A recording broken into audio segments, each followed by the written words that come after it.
তার শেষ জীবনে নৌকায় প্রার্থী হয়ে নৌকায় উঠে গেলেন।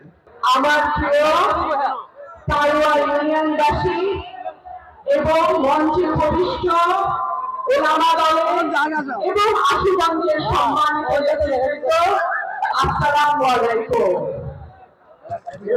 আপনারা জানেন আগামী বছর ফেব্রুয়ারিতে ত্রয়োদশ জাতীয় নির্বাচনের সময় ধার্য করা হয়েছে।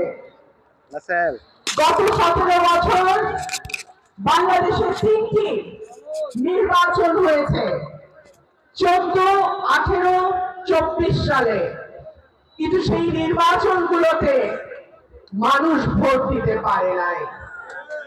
সেই নির্বাচনগুলোতে নৌকার বাইরে অন্য কোন প্রতীকের প্রার্থী, কর্মী সমর্থক, কোন নিরাপত্তা ছিল না। 14 এবং 24-এর নির্বাচন বিনা ভোটের নির্বাচন, অটো পাসের নির্বাচন, আমি দামির নির্বাচন।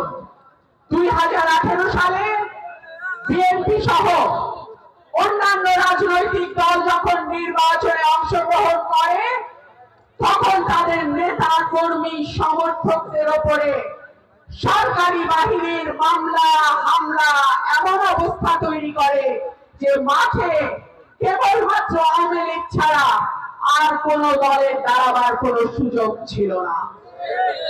কিন্তু সেই 18 সালের দুর্দিনেও আমার ভাই বলে গেছেন, সরাই আশুগঞ্জের মাটি আর কেউ নিতে পারে নাই। সরাই আশুগঞ্জের মাটি ছিল ধানের শীষের মাটি। সরাই আশুগঞ্জের মাটি ছিল দেশনেত্রী বেগম খালেদা জিয়ার ঘাঁটি। সরাই আশুগঞ্জের মাটি ছিল জনাব তারেক রহমানের ঘাঁটি। এইবার আবার নির্বাচন এসছে। সরাই আশুগঞ্জের মানুষ ধানের শীষের বাইরে আর কিছু বোঝে না। সেই কারণে বারবার যতবার বাংলাদেশে নির্বাচন হয়েছে, বিএনপির জন্মের পর থেকে ধানের শীষের বাইরে আর কেউ এই আসন নিতে পারে নাই। তবে